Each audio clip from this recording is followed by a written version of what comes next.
जय हिंद साथियों, व्यू 90 के इस डिजिटल प्लेटफॉर्म पर आपका स्वागत है। मैं हूं फर्रश शकीब।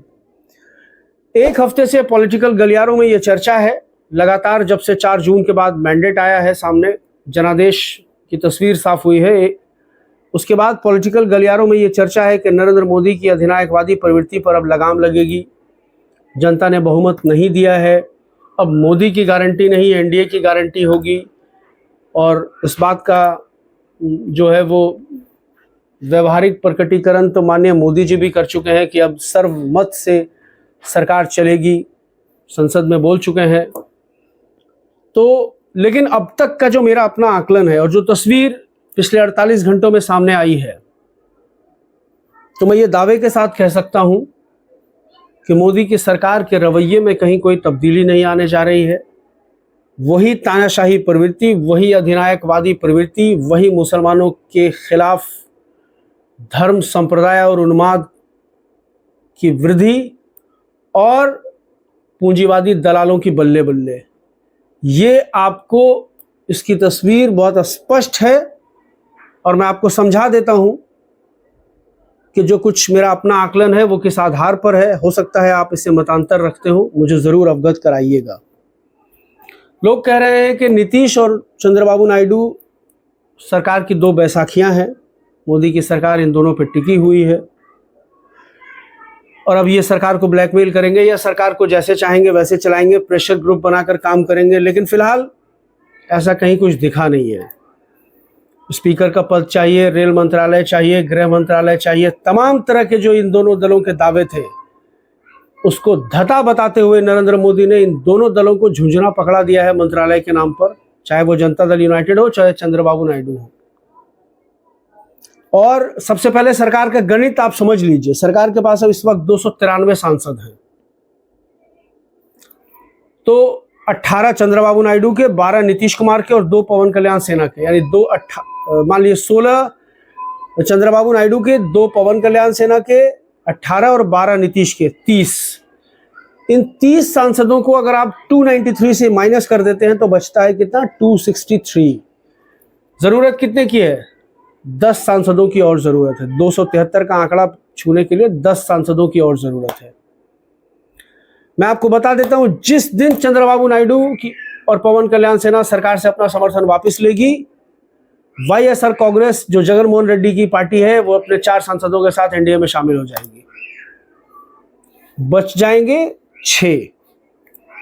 तो 6 आएंगे कहां से वो भी देख लीजिए। 1 आ जाएगा सिक्किम से, 2 आ जाएगा मेघालय से, 1 आ जाएगा नागालैंड से, 1 आ जाएगा मिजोरम से, हो गए 5।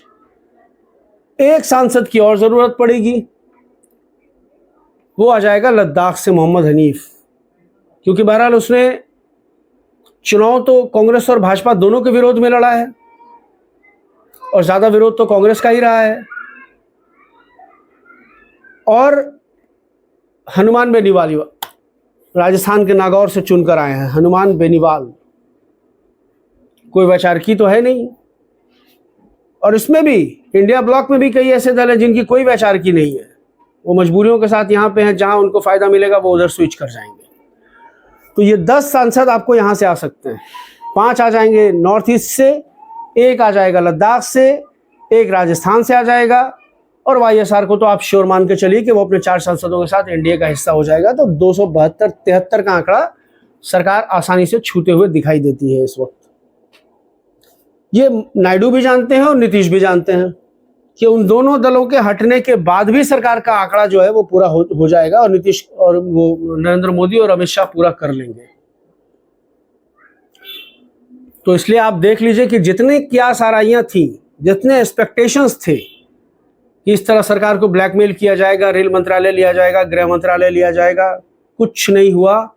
तमाम जो गंभीर मंत्रालय हैं, बड़े मंत्रालय हैं, पब्लिक रिलेशन के मंत्रालय हैं, वो सब के सब भारतीय जनता पार्टी के पास है। और बहुत तो बदले भी नहीं गए। नितिन गडकरी को वही मंत्रालय मिला है, अश्वनी वैष्णव रेल मंत्री हैं, एस जयशंकर विदेश मंत्री हैं, निर्मला सीतारमण वित्त मंत्री हैं। तब्दीली क्या हुई है? अमित शाह गृह मंत्री हैं। तब्दीली क्या हुई है? ललन बाबू को मिल गया एनिमल हस्बेंड्री, चिराग पासवान को फूड प्रोसेसिंग, उनको एमएसएमई, जीतन राम मांझी को राज्य मंत्रालय में एक नित्यानंद राय वहीं के वहीं है, गिरिराज सिंह को कपड़ा मंत्रालय। क्या करेंगे वो बिहार के लिए, आप बता दीजिए। कोई ऐसा ये मंत्रालय, ये जो पोर्टफोलियो है, कोई भी ऐसा हो जिसमें कोई बहुत बड़ी योजना हो, बहुत बड़ा कोई काम हो जाए बिहार के नौजवानों के लिए। और 12 सांसदों में 2 मिला इनको, एक कैबिनेट और एक एमओएस। रामनाथ ठाकुर राज्य मंत्री, ललन सिंह कैबिनेट मंत्री। 72 में 61 तो बनाए भाजपा ने अपने मंत्री।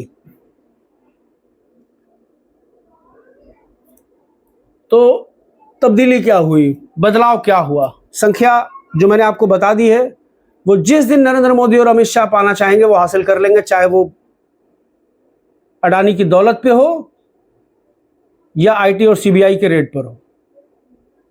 ये 10 का आंकड़ा वो जुटा लेंगे। उसके बाद नीतीश और नायडू को कुछ भी नहीं मिलेगा। और सरकार का क्या रवैया होगा, इसकी एक बांगी आपको दिखनी शुरू हो गई है।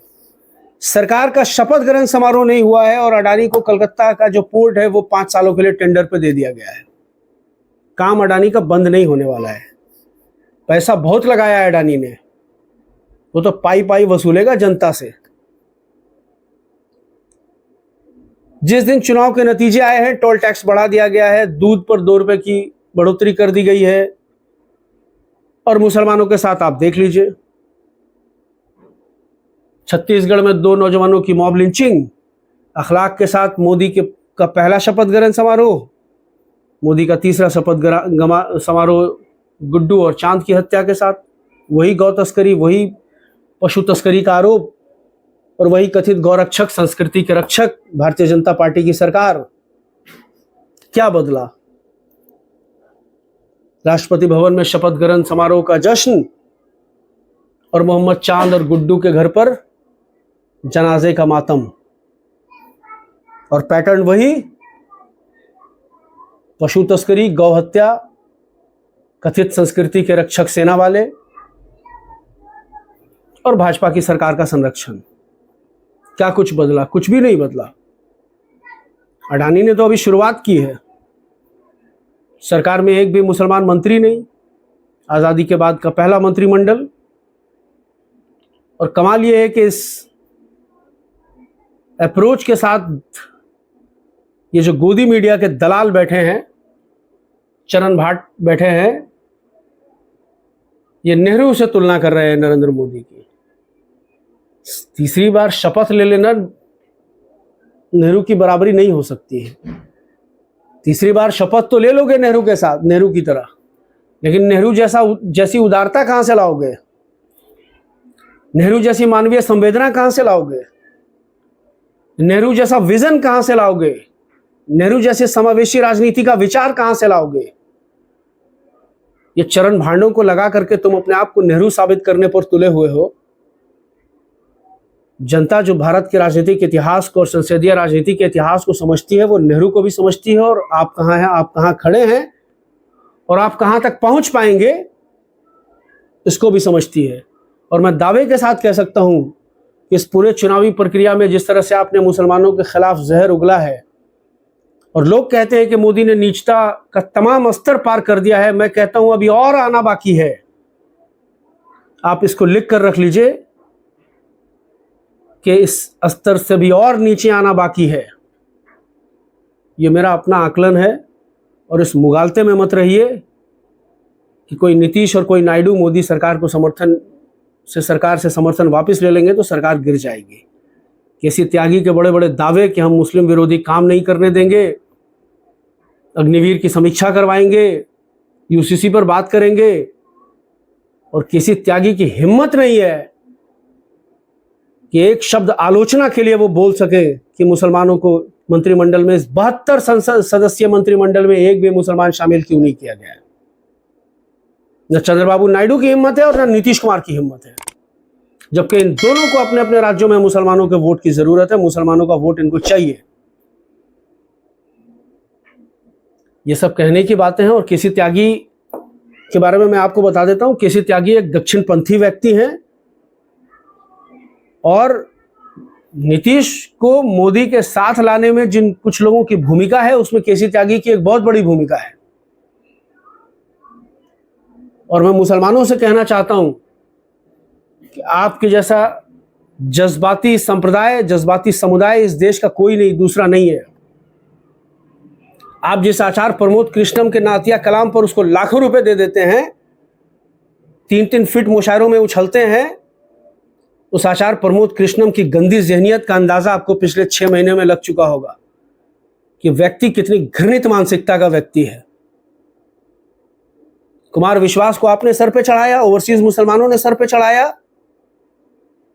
केसी त्यागी सिविल सोसाइटी के बड़े बड़े कॉन्स्टिट्यूशन क्लब और इंडिया हैबिटेट सेंटर में आयोजित सम्मेलनों में जाकर बतौर वक्ता बोलते हैं, समावेशी राजनीति की बात करते हैं, लेकिन नीतीश कुमार को भारतीय जनता पार्टी के साथ लेकर आते हैं। उसी दक्षिणपंथी, उसी जन विरोधी राजनीति के साथ लेकर आते हैं नीतीश कुमार को। उनके कथित पॉलिटिकल सलाहकार भी माने जाते हैं केसी त्यागी। तो आप अंदाजा लगा लीजिए कि एक हफ्ता पहले केसी त्यागी क्या बोल रहे थे और आज क्या कुछ हो रहा है, और केसी त्यागी कहां खड़े हैं, जनता दल यूनाइटेड का क्या स्टैंड है। तो अगर मुसलमानों को मंत्रिमंडल में जगह नहीं दी गई है तो सवाल सिर्फ मोदी से नहीं, सवाल जनता दल यूनाइटेड से भी है, चिराग पासवान से भी है, जीतन राम मांझी से भी है और चंद्रबाबू नायडू से भी है। लेकिन एक बात मैं बहुत स्पष्ट कर देना चाहता हूं, किसी मुगालते में रहने की जरूरत नहीं है। सरकार 5 साल आराम से चलने वाली है, बहुमत का जुगाड़ कर लिया जाएगा, चाहे तोड़ के हो, डरा के हो, धमका के हो, जैसे भी हो। और नीतीश और नायडू के भरोसे मोदी बैठने वाले नहीं है। और यह सरकार उसी तरह अधिनायकवादी प्रवृत्ति के साथ चलेगी जैसे 10 साल चली है। फिलहाल दीजिए मुझे इजाज़त, मेरी इस अपील के साथ कि मेरे इस YouTube चैनल को ज़रूर लाइक करें, सब्सक्राइब करें, वीडियो को ज़्यादा से ज़्यादा शेयर करें और कमेंट सेक्शन में मुझे अपने सुझाव ज़रूर दीजिए। बहुत बहुत शुक्रिया, धन्यवाद।